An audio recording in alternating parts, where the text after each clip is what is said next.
సువార్త పిలుపుకు చెవియొగ్గి ఆ వాక్యానికి లోబడే మనసు కలిగిన వారు పెద్దవారి కన్నా, ధనవంతుల కన్నా, జ్ఞానవంతుల కన్నా, పేదవారైన, జ్ఞానహీనులైన, తృణీకరింపబడిన యవన బిడ్డలే ఎక్కువ. అయితే బాధాకరమైన సంగతి ఏంటంటే, సేమ్ అదే సమయాన్ని మీరు ఆలోచన చేయండి, త్వరగా వాక్యాన్ని వదిలి వెళ్ళిపోయేది కూడా అదే యవనస్తులు ఎక్కువ.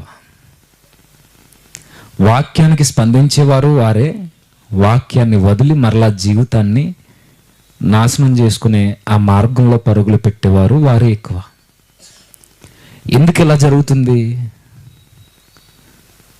అంటే, మనం తీసుకునే నిర్ణయాలు ఏవైతే ఉన్నావో, లేదా మనం ఇచ్చిన మాట ఏదైతే ఉందో దానికి మనం కట్టుబడి బ్రతకట్లేదా, లేదంటే ఎక్కడో తెలియని ఒక నిర్లక్ష్యం వస్తుందా, లేదంటే దేవుడు ఏమన్నా మనల్ని పెద్దగా పట్టించుకోవట్లేదా, ఆయన మన చేతులు ఏమైనా వదిలేశాడా, లేదా మనమే గిజాయించుకుని పారిపోతున్నామా? ఎందుకు మాట ఇచ్చిన తర్వాత కూడా మన బ్రతుకుల్లో ఆ మాటకి తగ్గ బ్రతుకులు ఎందుకు కనబడట్లేదు? వాక్యం వినగానే ఏదో బండ మీద పడ్డ విత్తనాల్లో వెంటనే మనం ఏదో ఎదుగొచ్చిన మొక్కల్లా వెంటనే బాప్తిస్మాలకు రెడీ అవుతాం. నేను మారిపోయానని సమాజానికి ఒక ప్రకటన జారీ చేస్తాం. అయితే కొద్ది రోజులకే, అవి నెలలు కావచ్చు, సంవత్సరాలు కావచ్చు, వారాలు కావచ్చు, రోజులే కావచ్చు, మరలా కొద్ది రోజులకే వెంటనే మనలో మార్పు ఎలా వస్తుంది? యవనస్తులు అనగానే నా ఉద్దేశంలో బలము కలిగిన వారందరూ, శక్తి కలిగిన వారందరూ, వాళ్ళ కాళ్ళ మీద వాళ్ళు నిలబడి వాళ్ళ పనులు చేసుకుంటున్న వారందరూ వెంటనే స్పందిస్తాం. మరలా కొద్ది సమయానికే, చాలా షార్ట్ పీరియడ్లో మరలా ఎందుకు దేవునికి విరోధమైన కార్యాలు చేస్తున్నాం? అంటే మనం తీసుకునే నిర్ణయాలు తప్ప, లేదంటే మన ఆలోచన విధానం తప్ప, లేదంటే మనం నమ్మిన దేవుడు మనకి ఏమైనా సహాయం చేయట్లేదా, లేదా మనం దేవుని మీద ఆధారపడట్లేదా? ఇవన్నీ ఈరోజు ఎందుకు చెప్తున్నానంటే, ఆల్రెడీ ఇవే విషయాల్ని కాకినాడ సంఘంలో చెప్పాను, కానీ ఫుల్ఫిల్ చేయలే. ఇక్కడ కూడా అవుద్దని నాకైతే నమ్మకం లేదు, కానీ కొద్ది నిమిషాలు మమ్మల్ని ఎక్కువ ఇబ్బంది పెట్టను. కాకపోతే మనం తీసుకోవాల్సిన కొన్ని నిర్ణయాలు ఉన్నాయి. అసలు ఎలా మనల్ని పవిత్రపరచుకోవాలి, మనం ఇచ్చిన మాట ప్రకారం మనం ఎలా జీవించాలి, అసలు ఎలా ఉంటే దేవుని సహాయం మనకు అందుద్ది? దేవుడు మన వ్యక్తిగత జీవితంలో, వ్యక్తిగత నిర్ణయాల్లో ఆయన కలుగు చేసుకుని ఆయన తోడు మనకు ఉండాలి అని అంటే మనం ఏం చేయాలి? ఇవి తెలిస్తేనండి ఈ నూతన ఏడాదిలో ఎలాంటి నిర్ణయాలతో మనం ముందుకెళ్ళాలో మనకు అర్థమవుద్ది. అర్థమవుతున్నాయి కదా మాటలు? అర్థమవుతున్నాయా? అలా చూస్తున్నారు, అర్థం కావట్లా? మరి ఏదో తలలోపండి. ఇక సరే చూద్దాం.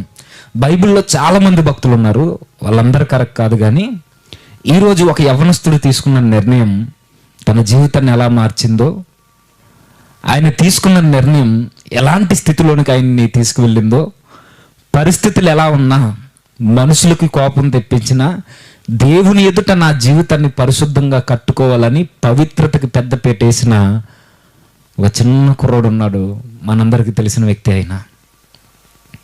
ఆయన ఎవరంటే దానియేలు గారు. ఆయన ఎలాంటి నిర్ణయాలు తీసుకున్నాడో, ఆ నిర్ణయానికి తగ్గట్టుగా దేవుడు తనకి ఎలా సహాయం అందించాడో, మనం ఏం చేయాలో ఒక్కసారి ఆలోచన చేద్దాం. దానియేలు గ్రంథం 1వ అధ్యాయం. కొంచెం బేస్ పెడదాం, ఇది నాకు సౌండ్ కూడా గురించి. దానియేలు గ్రంథం 1వ అధ్యాయం.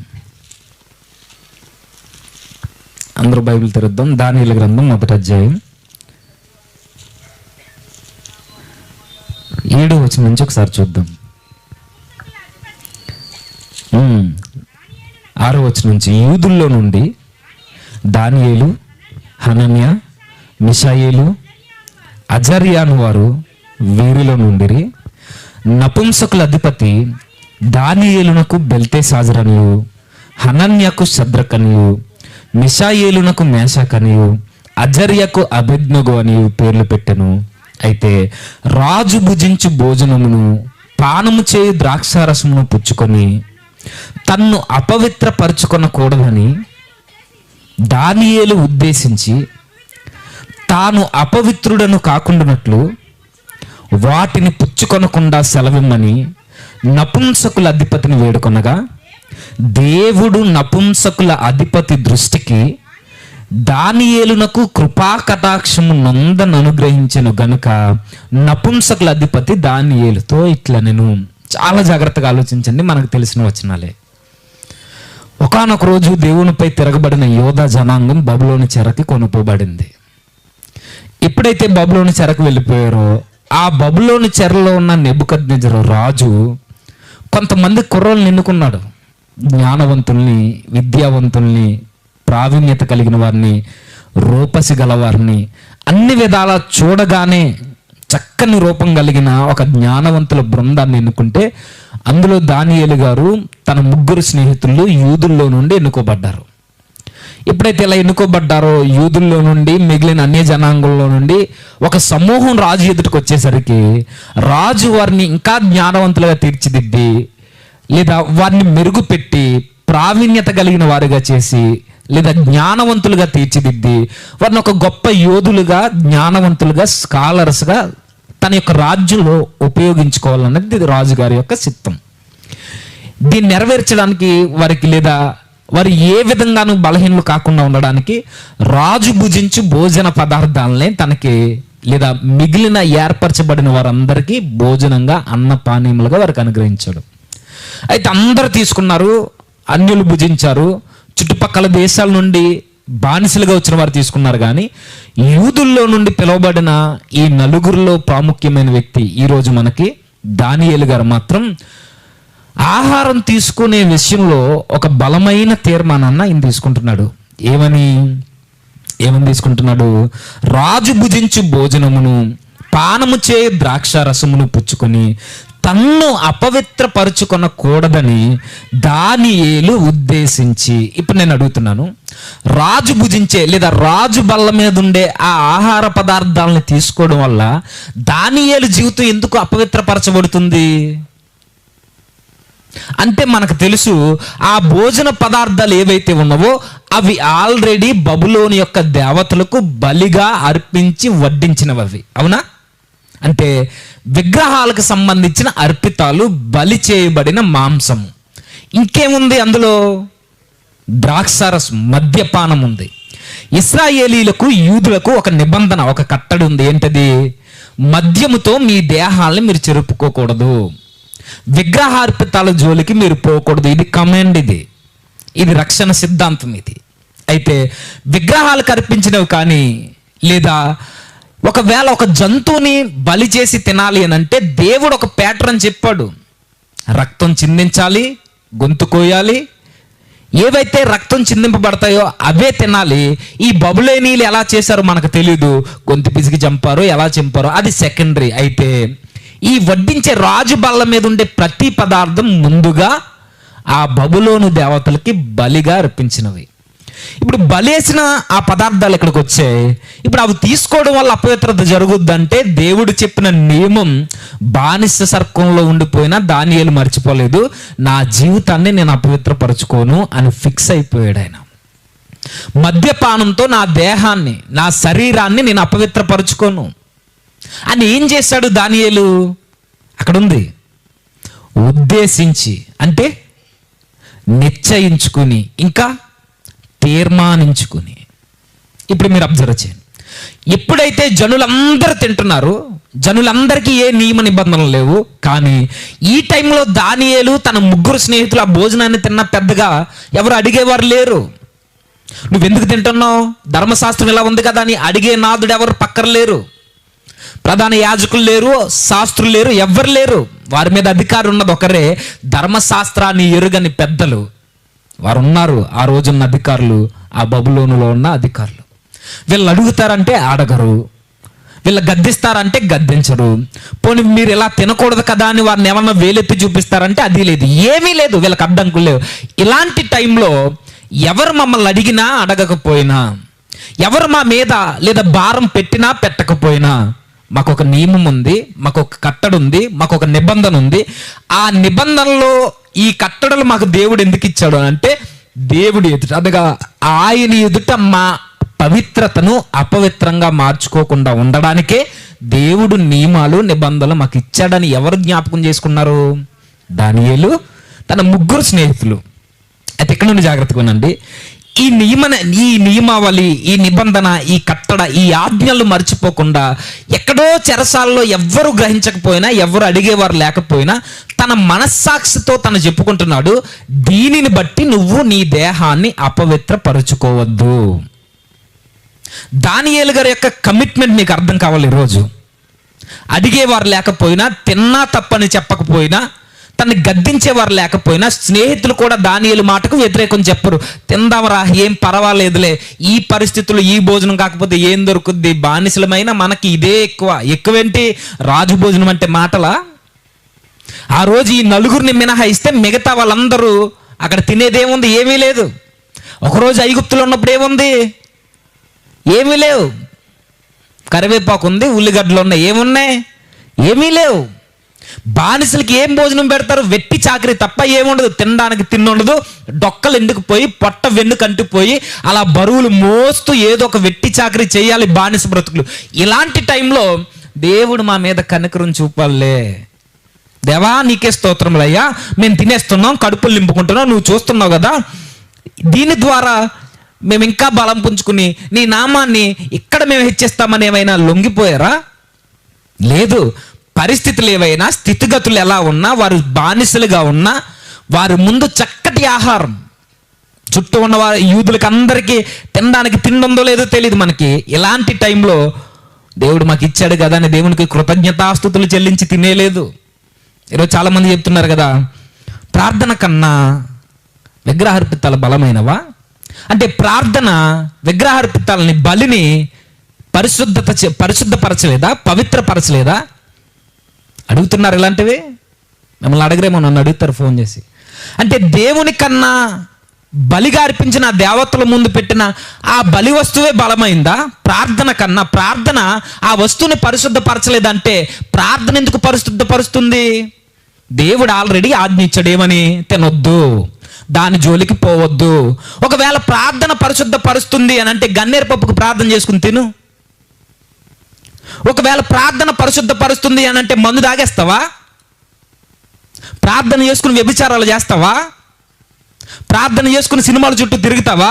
జరత్వాల జోలికి పోతావా? ప్రార్థన పవిత్రపరుస్తుంది కదా. ఆజ్ఞ ఉన్నప్పుడు నువ్వు ఎంత ప్రార్థన చేసినా దేవుడు అంటాడు, చాలా విషయాలు దేవుడు చాలా సీరియస్ అవుతాడు. పవిత్రత లేకుండానే పాట పాడితే నచ్చని దేవునికి నీ పవిత్రతకి నువ్వు అడ్డుకట్ట వేయడానికి, నీ కడుపు నింపుకోవడానికి ప్రార్థన చేసి పాపం చేస్తానంటే దేవుడు నీ ప్రార్థన ఆలకిస్తాడా? ఇలాంటి జ్ఞానం దానియేలుకి లేదా? మరి వారికి ఎరుగని వారా? వీళ్ళ 4 ఎన్నుకోవడానికి కారణం ఏంటి? జ్ఞానవంతులు, విద్యావంతులు, తెలివైన వాళ్ళు.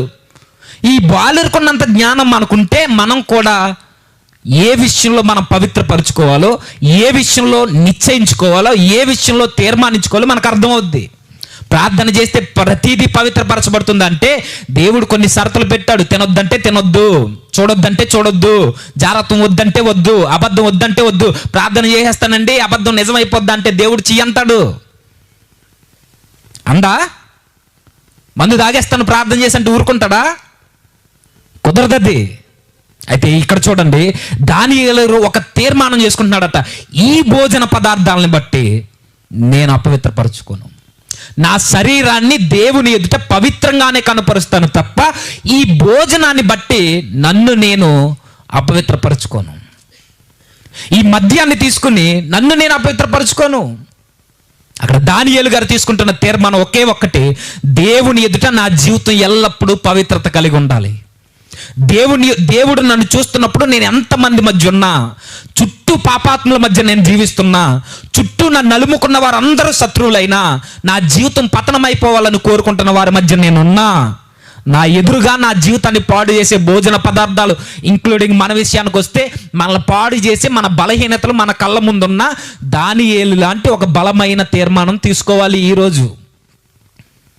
అని అనుకుంటున్నాడు, నేను ఏ విధంగానూ నా జీవితాన్ని నేను అపవిత్రపరచుకోను, నన్ను నేను పవిత్రపరచుకోవడానికి ఈ అపవిత్రమైన భోజనం జోలికి నేను పోను అని తన మనసులో ఉద్దేశించుకున్నాడట. ఉద్దేశించుకుంటే ఏమైంది? ఇప్పుడు తీర్మానం తీసుకున్నాడు, నిశ్చయించుకున్నాడు, ఒక బలమైన నిర్ణయానికి వచ్చేసాడు. నేను తిన్నంటే రాజు కోప్పడతాడా? కోప్పడ్డం ఏంటి? చంపేసిన అడిగేవాళ్ళు లేడు. తిన్నంటే చంపేసిన అడిగేవాళ్ళు లేడు. రాజు దాకా అవసరం లేదండి, వారి మీద ఉన్న నపుంసకుల అధిపతి చంపిన అడిగే నాదులు లేడు. చావనైనా చేస్తాను కానీ నేను ఈ భోజనాన్ని బట్టి దేవుని ఎదుట నా దేహాన్ని, నా శరీరాన్ని, నా ఆత్మీయ జీవితాన్ని నేను అపవిత్రపరుచుకొనను. ఇది తీర్మానం అంటే. రాజు కోపగిస్తాడు, తర్వాత సంగతి. ముందు నా దేవుడు నన్ను బట్టి కోపగించడానికి వీల్లేదు.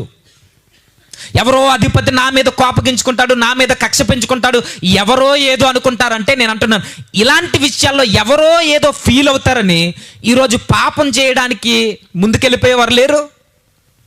అంతెందుకండి, ఎందుకు వారితో కలిసి సినిమాకి వెళ్తున్నాం అంటే ఏం చెప్తారు చెప్పండి? రేపు పొద్దున్నట అని చర్చిలోకి తీసుకురావడానికి ముందు మన సినిమాకి వెళ్ళాలట. సిగ్గుందా? రేపు పొద్దున్న చర్చికి తీసుకురావడానికి ఈరోజు నువ్వు సినిమాకి వెళ్తావా? ఎందుకు అలా డీజేల చుట్టూ అలా తిరుగుతున్నావు? లేదా ఈ సంబరాల చుట్టూ ఎందుకు తిరుగుతున్నావు? పందాలు ఎందుకు తిరుగుతున్నావు? ఈ పొంగల్ హాలిడేస్ వస్తున్నాయి, ఇప్పుడు అన్ని తిరుగుతారు కదండి మన వాళ్ళు. దీనికి చెప్పే సాకులు ఏంటంటే, ఎందుకు అలా తిరుగుతున్నావు అంటే, రేపు పొద్దున మరి మనం ప్రార్థనకు పిలిస్తే రావాలి కదా, వస్తాడా? ఒకవేళ పిలిస్తే వాడు రావాలి కాబట్టి నువ్వు వాడి చుట్టూ తిరుగుతావా? ఇప్పుడు అగ్నిలో ఒకడు కాలిపోతున్నాడు, ఆ కాలిపోయేవాడిని నువ్వు రక్షించాలంటే నువ్వు అగ్నిలో దూకాలా? బైబిల్ అదే కదా చెప్తుంది. యూదా గారు అదే కదా మాట రాస్తారు. అగ్నిలో నుండి కొందరిని రక్షించినట్టు. అంటే అగ్నిలో ఉన్న వాళ్ళని ఎలా రక్షిస్తావు? నువ్వు అగ్నిలో దూకమనా? నువ్వు కూడా వెళ్ళిపోయి కాల్చేసుకోమనా? ఏమవుద్ది కాల్చుకుంటే? ఆడితో పాటు నువ్వు కూడా చేస్తావు. ఆయన కాపాడడం తర్వాత సంగతి. ముందు మన రక్షణ మనం కాపాడుకోవాలి కదా. మనకంటూ ఒక నిశ్చయత, ఒక నిబద్ధత, ఒక ఆజ్ఞ ఉంది కదా. ఇప్పుడు అగ్నిలో ఉన్న వాడిని రక్షించాలనంటే వాడి చుట్టూ తిరిగి, వాడు ఎక్కడికి పడితే అక్కడికి వెళ్ళి, ఈరోజు సినిమాకి రమ్మంటాడు, రేపు పబ్బుకి రమ్మంటాడు, రేపు వ్యభిచార కొంపలకు రమ్మంటాడు, ఎక్కడ పడితే అక్కడ రమ్మంటాడు. పోతావా? అంటే అప్పుడు ఆలోచించుకుంటానంటే, ఇప్పుడు లేని ఆలోచన అప్పుడెందుకు వస్తుంది? రేపు పొద్దున్న నాడు అడగడా, అరే ఆ రోజు నాతో సినిమాకి వచ్చావు, ఈరోజు చర్చికి రమ్మన్నావు, మళ్ళీ సినిమాకి వెళ్దాం అందా? నీకే కాదు తెలివి, మనకన్నా జ్ఞానవంతులు లోకంలో చాలామంది ఉన్నారు, ఈ లోక జ్ఞానం కలిగిన వారు. కానీ దానియేలు చూడండి, రాజు కోపగిస్తాడనో, అధిపతి సీరియస్ అవుతాడనో, చుట్టూన్న వాళ్ళు ఏదో అనుకుంటారనో, నేను మాత్రం దేవుని ఆజ్ఞను మీరేది లేదు. ఏది ఏమైనా తర్వాత సంగతి, తర్వాత చూసుకుందాం. నేను నిశ్చయించుకుంటున్నా, నేను నిబద్ధత కలిగి ఉన్నా, నేను తీర్మానించుకుంటున్నా, నేను ఒకే ఆజ్ఞ మీద స్థిరపడి ఉన్నా. నేను ఈ ఆహారాన్ని బట్టి నా జీవితాన్ని నేను అపవిత్రపరుచుకొనను. ఎప్పుడైతే ఇలా ఫిక్స్ అయ్యాడో దానియేలుకి దేవుని సహాయం వెంటనే అందింది. ఈరోజు మనం ఎందుకు పడిపోతున్నాం అంటే, నేను చెప్తున్నాను ఎందుకు పడిపోతున్నాం అంటే, ముందు మనకి బలమైన తీర్మానం లేదు, ముందు మనకి బలమైన నిశ్చయత లేదు, ముందు మన బలమైన మాట ఇచ్చి మాటకు నిలబడాలనే ఉద్దేశాలు మనకు లేవు. లేకపోతే ఇంకెలా బ్రతుకుతాం చెప్పండి? దేవుడు మనం తీసుకున్న తీర్మానానికి సహాయం అందించాలని అంటే ముందు మనం కఠినమైన నిర్ణయాలు తీసుకోవాలి. కొన్ని నిర్ణయాలకి నీ కుటుంబం కూడా బాధపడవచ్చు, కొన్ని నిర్ణయాలకి నీకు వచ్చే రాబడి ఆగిపోవచ్చు, కొన్ని నిబద్ధతలతో కూడిన కఠినమైన నిశ్చయతకి, కొన్ని ఉద్దేశాలకి, నువ్వు తీసుకునే తీర్మానాలకి ఒక విధంగా నీ యొక్క లేదా నీకు సంబంధించినదంతా, నీ రాబడంతా, నీకు కావలసిందంతా, నీ జీవిత పోషణంతా బ్లాక్ అవ్వచ్చు, నీ చుట్టూ ఉచ్చులు బిగించుకోవచ్చు. కానీ మనకు తీసుకోవాల్సింది ఒక బలమైన తీర్మానం. ఇది ఉంది దానియేలు గారి చుట్టూ. దానియేలుకి తన స్నేహితులకి ఏముందంటే, చుట్టూ ఉచ్చులు బిగించుకున్న పర్వాలేదు కానీ, చుట్టూ అగ్నిగుండాలు మా మీదకి ప్రళయంలో వచ్చినా పర్వాలేదు కానీ, రాజు ఖడ్గం మా పీకల మీదకి వచ్చినా పర్వాలేదు కానీ, ఏది ఏమైనా ముందు నా దేవునికి కోపం రాకుండా నా పవిత్రతను నేను కాపాడుకోవాలనే ఒక బలమైన ఉద్దేశం దానియేలు తీసుకున్నాడు. అక్కడ ఎప్పుడైతే ఈ నిర్ణయం తీసుకున్నాడో వెంటనే అధిపతి దగ్గరికి వెళ్ళాడు. అయ్యా, ఇది మా నిబద్ధత, ఇది మా నియమం, ఇది మా ఆజ్ఞ, దీన్ని మేము మీరలేం. దీన్ని మీరి రాజు కోపానికైనా గురవుతామేమో కానీ ఇది మీరితే నా దేవుడు నా మీద కోపడతాడు. మేము బానిసలమే, మాకు సరైన మాట లేదా ఈ వాక్ స్వాతంత్రం మాకు లేదు, ఏమీ లేదు. ఆ బ్రతుకులు స్థిరత్వం లేనివే. నేను చేసిన తప్పులకి ఈరోజు బందీలుగా వచ్చాం. కానీ మా నిర్ణయం ఒకటే, అయ్యా, ఈ ఆహారాన్ని తీసుకుని మమ్మల్ని మేము అపవిత్రపరచుకోలేం. మా దేవుడు మా మీద కోపడతాడు, మా పవిత్రతను కోల్పోతాం. ఎప్పుడైతే ఈ నిర్ణయాన్ని తీసుకెళ్ళి అధిపతి దగ్గర పెట్టారో దేవుడు వెంటనే వారి జీవితంలో కార్యం చేయడానికి దేవుడే జోక్యం చేసుకున్నాడు. దేవుడు మన జీవితంలో కార్యాలు జరిగించాలంటే, దేవుడు మన కుటుంబాల్లో తన యొక్క సర్వాతీత శక్తిని ప్రవహించాలి అనంటే, దేవుని యొక్క ఉద్దేశాలు మన కుటుంబాల్లో నెరవేరాలి అనంటే, మన ప్రార్థనలకి జవాబు రావాలి అనంటే, ముందు మనం బలమైన తీర్మానాలు కలిగి ఉండాలి. అప్పుడు దేవుడు కలుగజేసుకుంటాడు. ఏం జరిగింది దానియేలు జీవితంలో చూద్దాం. అదే 8వ వచనం, మొదటి అధ్యాయం 9వ వచనం నుంచి 9. దేవుడు నపుంసకుల అధిపతి దృష్టికి దానియేలునకు కరుణ మరలా దేవుడు నపుంసకుల అధిపతి దృష్టికి దానియేలునకు కృపా కటాక్షము నొందననుగ్రహించెను. ఎంత బాగుందండి. ఎప్పుడైతే దానియేలు గారు తీర్మానం తీసుకున్నారో వెంటనే దేవుడు ఎంటర్ అవుతున్నాడు చూడండి. వెంటనే ఇక దానికి ఇలా నిర్ణయం తీసుకున్నాడు, స్థిరంగా నిలబడ్డాడు, అధిపతి దగ్గరికి వెళ్ళాడు, ఇది మా నిర్ణయం అని చెప్పాడు. వెంటనే దేవుడు రాజుల యొక్క హృదయాల్ని కాలువల్లో మళ్ళిస్తాడట. అలా మళ్ళింది తన హృదయం. ఇదే నిర్ణయాన్ని ఒక నిశ్చయిత లేకుండా నేను తిన్నో నా వల్ల కాదు నచ్చక చెప్పారనుకోండి, దానియేలు లేదా ఆ అధిపతి దృష్టి ఏం మారదు. దానియేలుకి ఎలా ట్రీట్మెంట్ రావాలో అలాంటిది వస్తుంది. కానీ అధిపతి దృష్టికి దానియేలు కృపా కటాక్షము నొందగలిగేలా చేసిందేంటి? దానియేలు యొక్క తీర్మానం. ఈ తీర్మానం దేవుణ్ణి కదిలించి దేవుని యొక్క శక్తి తన జీవితంలో ప్రవహించేలా మార్గాల్ని తెరిచింది. వెంటనే దానియేలు యొక్క అధిపతి దృష్టికి దానియేలు పట్ల తన స్నేహితుల పట్ల కృపా కటాక్షము నొందనని గ్రహించాను. అంటే దేవుడు ఎప్పుడు కలుగజేసుకుంటాడు మన జీవితాల్లో అంటే, మనం తీసుకునే నిర్ణయాలు బలంగా ఉన్నప్పుడు, మనం తీసుకునే నిర్ణయాలు కఠినముగా ఉన్నా సరే స్థిరముగా నిలబడాలని ఎప్పుడైతే నిర్ణయం తీసుకుంటావో, నన్ను నేను అపవిత్రపరుచుకోను, దేవుని ఎదుట పవిత్రంగానే జీవిస్తానని నిర్ణయం తీసుకుంటే దేవుడు నీకు సహాయకుడిగా ఉంటాడు. బెస్ట్ ఎగ్జాంపుల్ దానియేలు. అయితే ఈ కాలంలో మనం ఏం నిర్ణయాలు తీసుకోవాలి? ఈ నూతన ఏడాదిలో మనం ఎలాంటి నిర్ణయాలతో ఈ ఏడాదిని మన జీవితానికి ఆశీర్వాద కారణంగా మార్చుకుంటూ దేవుని యొక్క కృపా కటాక్షం మన జీవితంలో ఎలా అనుభవించాలి అని అంటే, జస్ట్ 4-5 స్పీడ్గా చెప్తాను, జాగ్రత్తగా వినండి. ఫస్ట్, యవనస్తులు ఉన్నారు కాబట్టి ఒకసారి ఒక మాట చూసి మనం ముందుకెళ్దాం. కొరింథీయులకు రాసిన పత్రిక, మొదటి కొరింథీ పత్రిక 6వ అధ్యాయం. కొరింథీయులకు రాసిన పత్రిక మొదటి కొరింథీ పత్రిక 6వ అధ్యాయం 8వ వచనం. మొదటి కొరింథీ పత్రిక 6వ అధ్యాయం 18వ వచనం చదువు. 18వ వచనం. జారత్వమునకు దూరముగా పారిపోవుడి, మనుష్యుడు చేయు ప్రతి పాపమును దేహమునకు వెలుపల ఉన్నది కానీ జారత్వము చేయవాడు తన సొంత శరీరమునకు హానికరముగా పాపము చేయుచున్నాడు. ఈ మాట చెబుతున్నది సామాన్యుడు కాదు, జ్ఞానవంతుడైన దేవుని సువార్త వ్యాప్తి కొరకు అలుపెరగకుండా పరిగెడుతున్న ఒక పెద్ద ఆయన పౌలు గారు. ఈయన మాట్లాడుతున్నాడు ఏమని? ఒక యవనస్తుడు తీసుకోవలసిన సరి అయిన తీర్మానాల్లో ఇది ఒకటి. ఏంటది?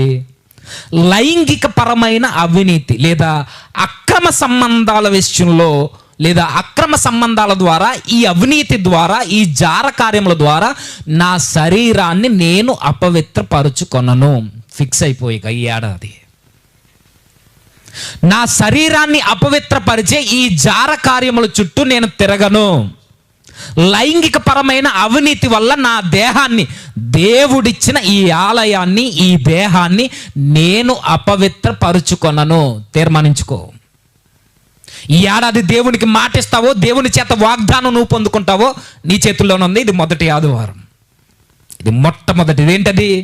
జార కార్యముల విషయంలో, లైంగిక అవినీతి ద్వారా, అక్రమ సంబంధాల ద్వారా భర్తలు భార్యలు మోసం చేయడం, భార్యలు భర్తలు మోసం చేయడం, లేదా పెళ్లి కాని యువకులు జారత్వం విషయంలో తప్పటడుగులు వేయడం ద్వారా, ఇదిగో నేను నిర్ణయించుకుంటున్నా, ఈ ఏడాది నుండి, నేను ఈ రోజు నుండి నా శరీరాన్ని నేను అపవిత్రపరుచుకొనను. ఈ లైంగిక పరమైన అవినీతి, ఈ జార కార్యములు ఒకటి దేవునికి విరోధమైన పాపము, 2 మన సొంత దేహానికి కూడా, మన సొంత శరీరానికి హాని చేసే పాపమట. మరలా చదువుదామా? జారత్వమునకు దూరంగా పారిపోడి, మనుష్యుడు చేయి ప్రతి పాపమును దేహమునకు వెలుపల ఉన్నది కానీ జారత్వము చేయువాడు తన సొంత శరీరమునకు హానికరముగా పాపం చేయుచున్నాడు. అంటే దేవునికి విరోధమైన పాపము, మన దేహాన్ని పాడు చేసుకునే పాపము, మన ఆరోగ్యాన్ని పాడు చేసే పాపము. ఈ విషయంలో నువ్వేం చేయాలి అని అంటే, యవనస్తులకే చెబుతున్నా, దేవునికి మాట ఇవ్వు, దేవునికి వాగ్దానం లేదా దేవుని ఎదుట నువ్వు ప్రమాణం చేయి, నువ్వు తీర్మానించుకో, నిశ్చయించుకో. దేవా, ఈ ఏడాది అక్రమ సంబంధాలతో లైంగికపరమైన అవినీతి ద్వారా నీ ఎదుట నా శరీరాన్ని నేను అపవిత్రపరచుకుని బలంగా తీసుకున్న నిర్ణయం. మాట ఇవ్వడం అంటే సామాన్య విషయం కాదు. నేను మరలా చెప్తున్నాను, మాట ఇచ్చి తప్పిపోవడం కన్నా మాట ఇవ్వకుండా మౌనంగా ఉండడం మేలు. అర్థమైతే ధన్యత. మీరేదో మొక్కుకుని దాన్ని చెల్లించకపోవడం కన్నా మొక్కుకోకుండా మాట ఇవ్వకుండా సైలెంట్గా ఉండడం చాలా ఉత్తమం. దేవుడు అడుగుతాడు, ప్రతిదీ జమ చేస్తాడు. నువ్వు మాట ఇచ్చావు, ఎందుకు తప్పిపోయావు? నువ్వు మొక్కుకున్నావు, ఎందుకు చెల్లించలేదు? నువ్వు తీర్మానించుకున్నావు, తీర్మానానికి తగ్గట్టు, ఆ నిశ్చయించుకున్న ఉద్దేశాలకు తగ్గట్టు నీ జీవితాన్ని ఎందుకు బలంగా కట్టుకోలేకపోతున్నావు? ఎన్ని ఏడాదులు చూడమంటావు? ఎంతకాలం సహించాలి మిమ్మల్ని అని అంటున్నాడు. పౌలు గారు చెప్తున్నారు, జారత్వానికి దూరంగా పారిపోండి. దూరంగా ఎంత క్లియర్గా రాశాడంటే, తిమోతికి పత్రిక రాస్తూ కూడా అంటాడు, యవనేచ్ఛల నుండి పారిపో. మీకు ఈ మాట ఏమనిపిస్తుందో నాకు తెలియదు, కానీ ఈ మాట చెప్పాలనిపిస్తుంది.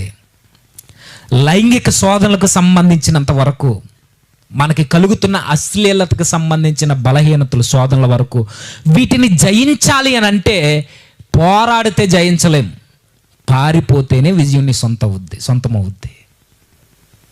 లేదు నేను జయిస్తానని పోరాడతావా, చెంప చెల్లుమనేలా కొట్టి మూల కూర్చోబెడుతుంది. ఏది? జారత్వం, అక్రమ సంబంధాలు, అశ్లీలత. నేను జయిస్తానని నువ్వు వెళ్ళు. పౌలు గారికి ఏమన్నా జ్ఞానం లేక మాట్లాడుతున్నాడా? తింగరోడా? ఎదురెళ్ళాడు, దావీదుకే తికానా లేదు. ఆయన ఎంత గొప్ప వాళ్ళం కాదు. జ్ఞానవంతుడైన సొలొమోను గారికే దిక్కు లేదు. సంసోను గారి జీవితమే గందరగోళం అయిపోయింది. పౌలు గారు చెబుతున్నారు, నువ్వు లైంగికపరమైన అశ్లీలతకు సంబంధించిన, వ్యభిచార సంబంధమైన, అక్రమ సంబంధమైన విషయాల్ని నువ్వు జయించాలి అని అంటే నువ్వు పోరాడితే జయించలేవు, పారిపోతేనే విజయాన్ని చూడగలవు. పరిగెట్టడమే. ఇక ఆ సిచ్యువేషన్లో నువ్వు ఎక్కడ ఉండడానికి వీల్లేదు. పరిగెట్టు. ఎక్కడికి పోవాలి చెప్పాడు. అదే తిమోతికి రాస్తూ పత్రిక, ప్రార్థనా సహవాసంలో ఉన్న సహోదరుల దగ్గర పరిగెట్టు, సంఘం దగ్గరికి పరుగులు పెట్టు, దేవుని వాక్యం దగ్గరికి పరుగులు పెట్టు. నేను ఎలా జయించగలను? నాకు వస్తున్న శోధనల్ని, నా ఆలోచన నేను ఎలా కంట్రోల్ చేయగలను అంటే ముందు తీర్మానించుకో. నువ్వు దేవుడు నీకు సహాయం చేయాలంటే, దానియేలుకు సహాయకుడిగా ఉన్న దేవుడు నీకు సహాయకుడిగా ఉండాలి అంటే ముందు మనం కఠినమైన తీర్మానాలు మనం తీసుకోవాలి. ఒక నిశ్చయతతో కూడిన, నిబద్ధతతో కూడిన కొన్ని నిర్ణయాలు మనం బలంగా తీసుకోవాలి. ఏదో మాట ఇచ్చాం కదా, ప్రార్థన చేసాం కదా, చల్లదది. ఏదో ఒప్పేసుకున్నాం మనం చెప్తుంటాం అప్పుడప్పుడు, ఈ ఏడాది బైబిల్ పూర్తి చేస్తా ప్రభు ఎలాగైనా అంటావు. ఎక్కడైంది? అవ్వదు. ముందు నువ్వు స్టాండింగ్ పొజిషన్లోనికి రా. నా దేహాన్ని నేను అపవిత్రపరచుకోను, నేను దేవుని ఎదుట నిర్దోషంగా కనబడడానికి నేను ఎంత కఠినమైన నిర్ణయాలైనా నేను తీసుకుంటున్నాను, దీనికి స్టాండ్ అయి ఉన్నాను నేను అని తీసుకో నిర్ణయం. దేవుడు నీకు సహాయకుడిగా రాకపోతే అప్పుడు అడుగు. ముందు మన నిర్ణయాలు బలంగా ఉండాలి. మనం నిలబడాలంటే ఎందుకు పడిపోతున్నావు అంటే ముందు మన ఉద్దేశాలు స్థిరంగా లేవు, ముందు మన నిర్ణయాలు స్థిరంగా లేవు. ఇది మొట్టమొదటిది. ఏంటది? లైంగికపరమైన, అక్రమ సంబంధమైన, వ్యభిచార సంబంధమైన, అశ్లీల సంబంధమైన వాటితో నా దేహాన్ని నేను పవిత్రపరచుకోను. నెక్స్ట్ ఏంటంటే, అపవిత్రమైన ఆలోచనలతో నా ఆత్మీయ స్థితిని నేను దిగజార్చుకోను. ఒకటి శరీరానికి సంబంధించింది, రెండు అపవిత్రమైన ఆలోచనలతో నా ఆత్మీయ స్థితిని లేదా నా మనస్సును, నా హృదయాన్ని నేను అపవిత్రపరచుకోను. ఇది బలంగా ఉండాలి మనకి. ఇప్పుడు అనుకోవచ్చు, అపవిత్రమైన ఆలోచనలు ఏంటి? అపవిత్రమైన ఆలోచనలు ఏంటో మనకు తెలియాలంటే పవిత్రమైన ఆలోచనలు ఏంటో మనకు తెలియాలి. పవిత్రమైన ఆలోచనలు ఏంటి? ఫిలిప్పీలకు రాసిన పత్రిక 4వ అధ్యాయం, ఫిలిప్పీలకు రాసిన పత్రిక 4వ అధ్యాయం 8వ వచనం. ఫిలిప్పీలకు రాసిన పత్రిక 4:8. మెట్టుకు సహోదరులారా, ఏ యోగ్యత అయినను మెప్పైనను ఉండిన ఎడల ఏవి సత్యమైనవో, ఏవి మాన్యమైనవో, ఏవి నాణ్యమైనవో, ఏవి న్యాయమైనవో, ఏవి పవిత్రమైనవో, ఏవి రమ్యమైనవో, ఏవి ఖ్యాతి గలవో వాటి మీద ధ్యానం ఉంచాలి. అంటే మన అపవిత్రమైన ఆలోచనలు అనగా మన మనస్సును ఎలా పవిత్రపరుచుకోవాలి, ఈ అపవిత్రమైన ఆలోచనలకు దూరంగా ఉంటే అంటే సత్యమైన వాటి యందు మనం లక్ష్యం ఉంచాలి. లేదా మనం ఎలాంటి అపవిత్రమైన ఆలోచనలు లేదా అపవిత్ర ఆలోచనలు ఏంటో మనకు తెలియాలంటే జస్ట్ ఇదే వచనాన్ని రివర్స్లో మీకు చెప్తాను చూడండి. ఏముంది ఇక్కడ? ఏ యోగ్యత అయినను మెప్పైనను ఉండిన ఎడల ఏవి సత్యమైనవో, ఏవి మాన్యమైనవో, ఏవి న్యాయమైనవో, ఈ లిస్ట్ అంతా మన పవిత్రతను కాపాడేవి. మరి మనల్ని అపవిత్రులుగా చేసేవేంటి? దీనికి రివర్స్. ఏంటవి? అసత్యమైనవి, మాన్యము కానివి, అన్యాయమైనవి, అపవిత్రమైనవి, రమ్యము కానివి, అపఖ్యాతి గలవి, ప్రశంసింపబడకూడనివి, మంచివి కానివి, మన దేహాన్ని చెరిపే ఆలోచనలు. పౌలు గారు ఏం చెప్తున్నారు? పవిత్రంగా జీవించడానికి ఈ లిస్ట్ మీ జీవితంలో ఉండాలి. మరి ఆ పవిత్రతను కాపాడుకోవాలంటే ఇది ఉండాలి. పవిత్రత లేకుండా జీవించాలంటే లేదా మన పవిత్రతను చెడగొట్టేవి ఏముంటాయి? దీనికి రివర్స్. ఇప్పుడు సత్యమైనవి మీ జీవితంలో ఉండాలంటున్నాడు. సత్యమైనవి లేకపోతే అపవిత్రత వస్తుంది. దేవుని యొక్క ఆలోచనలతో మన హృదయం ఎప్పుడైతే నిండదో మన జీవితంలో అపవిత్రతే తాండవం చేస్తుంది. ఒక భక్తుడు ఎలా అంటాడండి, సోమరవాడి యొక్క మనసు అపవాది యొక్క కర్మాగారం అట. సోమరోళ్ళు ఎవరు? ఏ పని, ఏ ఆలోచన ఏమీ లేకుండా, బ్రతుకుదేరు మీద, కుటుంబం మీద, కష్టం మీద ఆధారపడకుండా, కనీసం కుటుంబాన్ని పోషించుకోవాలనే ఆలోచన లేకుండా సోమరిపోతులు ఎవరైతే ఉంటారో వాళ్ళ హృదయం అట దయ్యాలకి, అపవిత్ర ఆత్మలకు కర్మాగారం అట. నిజమేనంటే నిజమే. ఏ పని పాట లేకుండా ఒక్కరి ఇంటి దగ్గర ఉండండి, ఏమవుద్ది? మనసంతా ఏదో తెలియని ఆలోచనలతో మనల్ని మనమే మన ఆత్మీయ స్థితిని నాశనం చేసుకునే తలంపులతో చేస్తాం. ఆ ఒంటరితనం చాలా భయంకరం. అదే చెప్తున్నాడు, ఇదిగో అసత్యమైన వాటి విషయంలో మీరు మనసు ఉంచకండి, మాన్యము కానివద్దు, అన్యాయమైన వాటి జోలికి పోవద్దు, అపవిత్రమైన వద్దు, రమ్యము కానివద్దు, అపఖ్యాతి గలవద్దు, ప్రశంసింపబడవద్దు. మరి ఏముండాలి అంటే ఈ లిస్ట్ చెప్తున్నాడు. సత్యమైనవి, మాన్యమైనవి, మన జీవితాలకు న్యాయపరమైనవి, పవిత్రపరిచే వాటి మీద, రమ్యమైన వాటి మీద, ఏవి ఖ్యాతగలవో వాటి మీద మనం ధ్యానం ఉంచుకోవాలి. ఇవన్నీ ఎక్కడ దొరుకుతాయంటే 119వ కీర్తన కేవలం వాక్యాన్ని హైలైట్ చేస్తూ రాసిన కీర్తన. అది బైబిల్లో అతిపెద్ద కీర్తన, అతిపెద్ద అధ్యాయం అదే.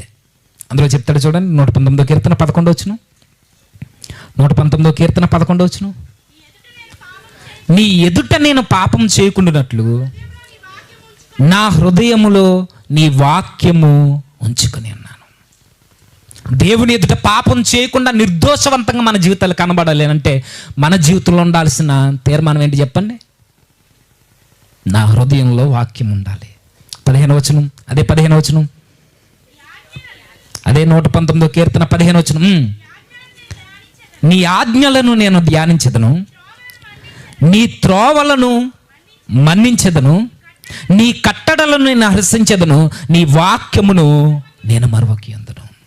మన జీవితాల్ని, మన ఆలోచనల్ని అపవిత్రపరచుకోకుండా ఉండాలి అని అంటే సూత్రం చెప్తున్నాడు, ముందు మన మనస్సు వాక్యంతో నిండిపోవాలట. మన మనసు ఖాళీగా ఉందనుకోండి, లేనిపోని ఆలోచనలన్నీ అదే మనసులోంచి పుట్టుకొస్తాయి.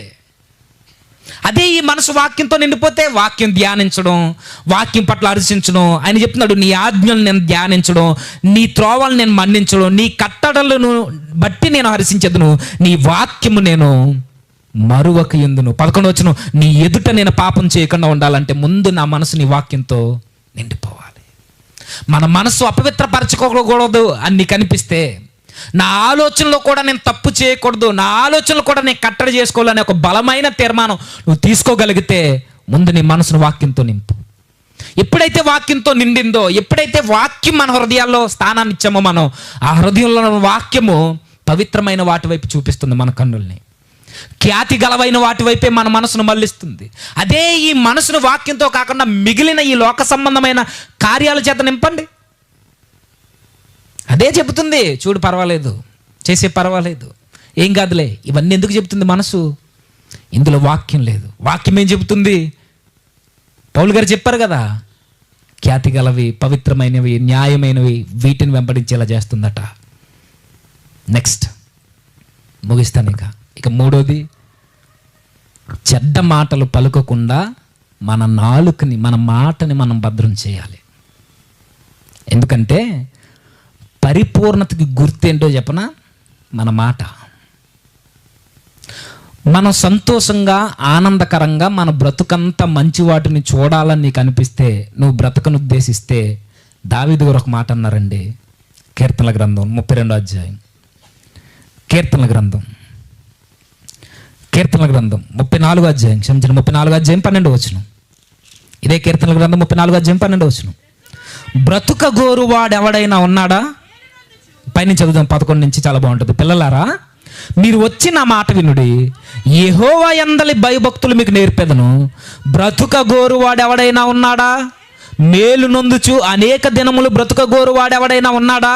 అయితే మీరు చేయాల్సింది, చెడ్డ మాటలు పలుకకుండా నీ నాలుకను, కపటమైన మాటలు పలుకకుండా నీ పెదవులను కాచుకో. ఇదిగో నీ జీవితంలో కార్యాలు చూడాలనుకుంటున్నావా, బ్రతకాలనుకుంటున్నావా? నువ్వు చేయాల్సిన పని, చెడ్డ మాటలు పలకకుండా నీ నాలుకకి నువ్వు కళ్ళెం వేయి. మేలు నొందుచు అనేక దినములు మంచి కార్యాలను చూస్తూ బ్రతకాలనుకుంటున్నావా? నీ కుటుంబంలో దేవుని యొక్క శక్తి ప్రవహించే కార్యాలను చూడాలనుకుంటున్నావా? నీ నాలుకకి నువ్వు కళ్ళెం వేయి. ఇదే వచనాన్ని మక్కి పేతురు గారు మాట్లాడుతుంటారు. 3వ అధ్యాయం 1 పేతురు పత్రిక 3వ అధ్యాయం 8వ వచనం నుంచి. పేతురు గారు రాసిన మొదటి పత్రిక 3వ అధ్యాయం 8వ వచనం. తుదకు మీరందరూ ఏక మనస్కులై ఒకరు పాలుపడి సహోదర ప్రేమ గలవారై వినయ మనస్కులను, కింద 10వ వచనంలో కోట్ చేస్తూ, జీవమును ప్రేమించి మంచి దినములు చూడగోరువాడు చెడ్డదాన్ని పలుకకుండా తన నాలుకను, కపటపు మాటలు చెప్పకుండా తన పెదవులను కాచుకొనవలను. అతడు కీడు నుండి తొలగి మేలు చేయవలను, సమాధానమును వెతికి దాన్ని వెంటాడవలను. ఏం చెప్తున్నాడండి పేతురు గారు కూడా? నీ నాలుకను కంట్రోల్ చేయి, నీ బ్రతుకు దినాలన్నీ బాగుంటాయి. మన నాలుకను కంట్రోల్ చేస్తే మన జీవితం బాగుంటుందంటే, నాలుకను కంట్రోల్ చేస్తే సర్వ శరీరము క్షేమకరంగా, ఆరోగ్యవంతంగా ఉంటుంది అన్నారు. ఎవరు? యాకోబు గారు. ఆయన కూడా ఇదే మాట చెప్పాడు కదా, నాలుక ఈ ప్రపంచానికి చిచ్చు పెట్టుద్దట. చిన్న నిప్పు రవ్వ ఈ అడవని ఈ ప్రపంచాన్ని తగలబెడితే, ఈ సర్వశరీర ఈ ప్రపంచాన్ని ఈ నాలుకట మొత్తం ఈడ్చుకుపోయేలా తగలెట్టి పడేస్తుందట. అంటే మనం తీర్మానించుకోవాల్సింది ఈ ఏడాదిలో, చెడ్డ మాటలతో నా జీవితాన్ని నేను అపవిత్రపరచుకోను. బూతుల ద్వారా, సరసూక్తుల ద్వారా, ముసలమ్మ ముచ్చట్ల ద్వారా, ఏవి పడితే అవి మాట్లాడే అబద్ధ సాక్ష్యాల ద్వారా, ఎదుటోని నాశనం కోరుకునే అసూయ మాటల ద్వారా మన జీవితాన్ని మనం నాశనం చేసుకోవద్దు. తీర్మానించుకో బలంగా. ఎందుకు తీర్మానించుకోవాలి? ఎలా వస్తుంది నాకంటే, ముందు నీ హృదయాన్ని వాక్యంతో నింపే, నీ హృదయంలో వాక్యం ఫుల్ఫిల్ అయిందనుకోండి, ఆ హృదయంలో నుంచి వచ్చే మాటలు కూడా చాలా బాగుంటాయి. యేసుక్రీస్తు వారు ఇదే మాట చెప్పారు కదా, హృదయం నిండిన దానిని బట్టే నోరు మాట్లాడుతుంది. అంటే మన నోటి మాట బాగోవాలి అని అంటే ముందు మన హృదయంలో వాక్యం నిండి ఉండాలి.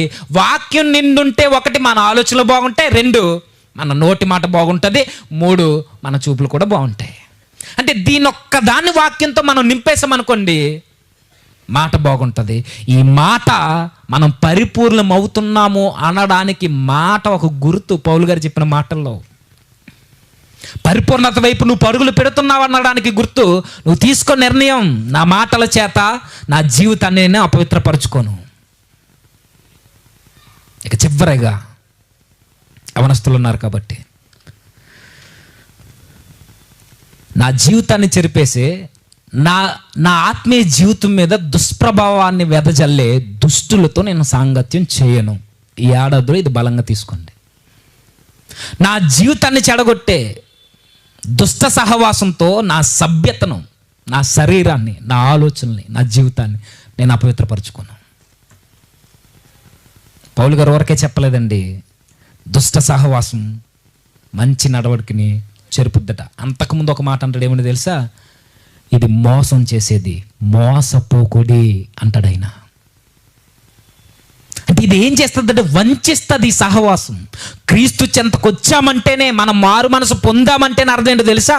క్రీస్తు చెంతకు మారు మనసు పొంది వచ్చామనడానికి గుర్తు పాత బంధకాలని వదులుకొని క్రొత్త బంధాలని దేవుని సన్నిధిలో కలిగి ఉండడం. ఇది మంచి స్నేహం కలిగి ఉండడం అంటే. మారు మనసు పొందాను అనడానికి గుర్తు, నేను మారిపోయాను అనడానికి గుర్తు పాత బంధాలు అన్నిటినీ తెంచుకొని కొత్త బంధాలతో, కొత్త స్నేహాలతో మన జీవితాన్ని కట్టుకోవడమే. దుష్టులతో సహవాసం లేకుండా మన సహవాసాలని, నా సభ్యతను నేను కాపాడుకోవడం అంటే. దేవుడు పిలిచిన పిలుపుకి మనం తగినట్టు ఎలా జీవిస్తామనంటే, మన సహవాసాలు మారినప్పుడే, మన సహవాసాలు దేవుని పిల్లలతో మమేకమైనప్పుడు. దుష్ట సాంగత్యం మంచి నడవడికని ఖచ్చితంగా చెరుపుద్ది అంటే ఖచ్చితంగా చెరుపుద్ది. మనకు తెలుసు. బెస్ట్ ఎగ్జాంపుల్ దావీదు కుమారుడు అమ్నోను. స్నేహితుడి సలహా వల్ల జీవితం అర్ధాంతరంగా ముగిసిపోయింది. సంసోను జీవితం మనకు తెలుసు. సంసోన్ అనగానే దలీలో గుర్తొస్తుందేమో మీకు. సంసోన్ అనగానే తన జీవితం పతనం అవ్వడానికి ప్రధానమైన కారణాలలో ఒక కారణం తన స్నేహితుడు. అక్కడి నుంచి స్టార్ట్ అయింది రగడంతా. సొలొమోను రాజ్యం రెండుగా చీలిపోవడానికి కారణం తన స్నేహితులు ఇచ్చిన సలహా కుమారులు పాటించడం. స్నేహాల వల్ల జీవితాలకి చాలా ప్రమాదం ఉంది. నిర్ణయించుకో. మన సహవయస్కుల నుండి మనకు చాలా ఒత్తిడి ఎదురవుతుంటుంది. పర్వాలేదురా, ఏం కాదురా అని తగ్గొద్దు. అస్సలు నువ్వు అలా నిలబడంతే, రాజీ పడొద్దు. నువ్వు ఏ విషయంలోనైనా రాజీ పడిపో, కానీ నీ సహవాస విషయంలో రాజీ పడొద్దు. ఎందుకంటే మన భవిష్యత్తును నిర్ణయించేది మన సహవాసాలే, మన బ్రతుకుని నిర్ణయించేది మన స్నేహాలే. రాజీ పడొద్దు ఆ విషయంలో. మీ ఉన్నతమైన ఆదర్శవంతమైన జీవితాన్ని నువ్వు పరీక్షించుకుంటూ, నేను అసలు తప్పుపోను ప్రభువా, నా సహవాసాల వల్ల నీకు అపకీర్తితాను, నా సహవాసాలను బట్టి నీకు నేను దూరం కాను. దేవుని ప్రజలతో, దేవుని బిడ్డలతో క్రమమైన సహవాసం కలుగుంటూ మన జీవితాన్ని దేవుని సన్నిధిలో నిలబెట్టుకోవాలనే ఒక తీర్మానం నువ్వు తీసుకో. ఈ తీర్మానాలు ఎప్పుడైతే నువ్వు తీసుకుంటావో, దానియేలు గారికి తోడున్న దేవుడు నీకు కూడా తోడుంటాడు. అప్పుడు చెబుతావు, నేను నిలబడుతున్నాను ప్రభువా అని. దానియేలు ఏం నిర్ణయం తీసుకున్నాడు తెలుసా? బబులోన్లో తాగుబోతులు ఉన్నారు, బబులోన్లో వేశ్యలు ఉన్నారు, బబులోన్లో విగ్రహారాధికులు ఉన్నారు. కానీ దానియేలు స్నేహితులు ఎవరు? వీళ్ళెవ్వరు కాదు. దానియేలు చుట్టూ మధ్య ఏరులై పొంగుద్దు బబులోన్లో, కానీ దానియేలు దాని జోలికి ఎందుకు పోలేదు? సహవాసాలను బట్టి కూడా నా జీవితాన్ని నేను అపవిత్రపరుచుకోను. ఈ కమిట్మెంట్స్ ఉండాలండి నూతన ఏడాదిలో మనకి. ఇవి కఠినంగానే అనిపించవచ్చు, మన వల్ల కాదని మీకు అనిపించవచ్చు, కానీ దానియేలు గారు తీసుకున్నారండి. బానిసగా ఉన్న బ్రతుకు, బానిసగా ఉన్న బాలుడు తీసుకున్న నిర్ణయం. మనం బానిసలం కాదు. మన మీద ఎవరు వెట్టి చాకరీ పెట్టి మన మీద అధికారులు ఎవరూ లేరు. మన జీవితం మన చేతుల్లోనే ఉంది. దానియేలులా ఉద్దేశించుకో, నేను ఈ ఏడాది ఇదిగో లైంగికపరమైన అవినీతిని బట్టి నా దేహాన్ని నేను చెరుపుకోను. దేవా, ఈ ఏడాది నీకు మాటిస్తున్నాను, నా మాటలను బట్టి నా జీవితాన్ని నేను అపవిత్రపరచుకోను. దేవా, ఈ ఏడాది నీకు మాటిస్తున్నాను, నా చెడు సహవాసాలను బట్టి నీ సన్నిధి సహవాసాన్ని నేను కోల్పోను. దేవా, ఇదిగో నేను మాటిస్తున్నాను, నా తలంపులను బట్టి నా మనసును కూడా నేను అపవిత్రపరచుకోను. ఈ తీర్మానాల బలంగా మనం తీసుకుంటే, నువ్వు ఎప్పుడైతే ఇలా నిశ్చయించుకుంటావో, మిమ్మల్ని పిలిచిన దేవుడు నమ్మదగిన వాడు, అంతము వరకు మీరు తీసుకున్న నిర్ణయాలకు మీరు కట్టుబడతానని నువ్వు నిశ్చయించుకుంటే, ప్రభు రాకడ వచ్చేంత వరకు మిమ్మల్ని కాపాడడానికి దేవుడు ఎల్లప్పుడూ మీ తోడుంటాడట. చూసి ముగిద్దామా? ఫిలిప్పీ పత్రిక మొదటి అధ్యాయం 3వ వచనం. ఫిలిప్పీలకు రాసిన పత్రిక మొదటి అధ్యాయం 3వ వచనం. మొదటి దినము నుండి ఇది వరకు సువార్త విషయంలో మీరు నాతో పాలువారై ఉండుట చూచి మీలో ఈ సత్క్రియను ఆరంభించిన వాడు యేసుక్రీస్తు దినము వరకు దానిని కొనసాగించినని రూఢిగా నమ్ముచున్నాను. మీలో ఈ సత్క్రియను ఆరంభించిన వాడు ప్రభు వచ్చే దినం వరకు మీకు తోడుగా ఉండాలి అని అంటే, ముందు మనం బలమైన నిర్ణయాలు తీసుకోవాలి. దేవుని చిత్తం మన జీవితంలో జరగాలంటే ముందు మనం కఠినమైన తీర్మానాలు తీసుకోవాలి. అప్పుడు దేవుడు మనకు తోడుంటాడట. దేవుడు మన ఆశల్ని భంగం చేయడట. కీర్తనల గ్రంథం 37వ అధ్యాయం 5వ వచనం. కీర్తనల గ్రంథం 37వ అధ్యాయం 5వ వచనం. ఈ మార్గమున 37వ అధ్యాయం, కీర్తనల గ్రంథం 37వ అధ్యాయం 5వ వచనం. నీ మార్గమును యెహోవాకు అప్పగింపుము, నీవు ఆయనను నమ్ముకొనుము, ఆయన నీ కార్యము నెరవేర్చును. దేవుడు మన కార్యాలని సఫలపరచాలి అంటే ముందు మన మార్గాల్ని ఆయనకు అప్పగించాలి. ఆయనకు అప్పగించాలి అంటే ముందు మనం స్టాండింగ్ అవ్వాలి. ఇది నా తీర్మానం, ఈ ఏడాదిలో ఇది నా నిర్ణయం, నేను నిర్ణయించుకుంటున్నా, దీనికి కట్టుబడి నేను ఉంటా. అలా ఉండు. దానియేలుకు తోడున్న దేవుడు నీకు తోడుంటాడు, నీ కుటుంబానికి తోడుంటాడు. నీ మార్గాన్ని ఎప్పుడైతే ఆయన చేతుల్లో పెడతావో ఆయన ఎల్లప్పుడూ నీకు తోడుగా ఉంటాడు. కానీ మన నిర్ణయాలు బలంగా ఉండవండి. ఏదో మాట ఇచ్చాం కదా అనుకుంటాం, ఏదో చెప్పాం కదా, ఏదో ఏడ్ చేసాం కదా 2 కన్నీటి బొట్లు, ఏదో పశ్చాత్తాపడిపోయాం కదా. ఈ ఏడాదైనా తీసుకో, ఇలాంటి చంచల మనస్తత్వంతో నేను ఉండను ప్రభువా. అచంచలమైన ధైర్యాన్ని దానియేలుకు అనుగ్రహించిన దేవా నాకు కూడా అనుగ్రహించు. పరిస్థితులు ఏమైనా, ఎవరేమనుకున్నా, ఏం జరిగిపోతున్నా సరే నేను తీసుకున్న నిర్ణయాలకు నేను కట్టుబడి ఉంటాను. దీనివలన నా జీవితం అర్ధాంతరంగా ఆగిపోయినా పర్వాలేదు, ఎవరు నన్ను లేకుండా చేసినా పర్వాలేదు. దానియేలు లాంటి ఉద్దేశం మన జీవితాల్లో ఉండాలి ఈ ఏడాది నుండి. అలాంటి బ్రతుకులు మనకుంటే మన కార్యాలని సఫలపరిచేవాడు దేవుడే, ఆయన మన తోడుంటాడు.